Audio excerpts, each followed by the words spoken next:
থেকে ওনার সরান সরান, ওখান থেকে ওনার সরান। আর আমি আলোচনা করবো না, আমি চলে যাব না, আমি চলে যাবো ওখান থেকে আলোচনা না, আমি চলো ওনার শেষ, আমি চলে যাব। কিসের চলে যাব? আপনার মতো নেতা, আপনার মতো নেতা আসছেন মাহফিলের মধ্যে বাধা দেওয়ার জন্য। কিসের নেতা হয়েছেন আপনি?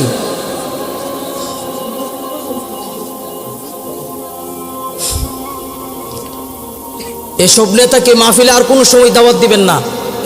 এই নেতাগুলো আসে মসজিদ মাদ্রাসার এই দিনই প্রতিষ্ঠানগুলো নষ্ট করার জন্য আসে, আলেমদেরকে ভুল ধরার জন্য। তারা কি জানে? তারা কি জানে?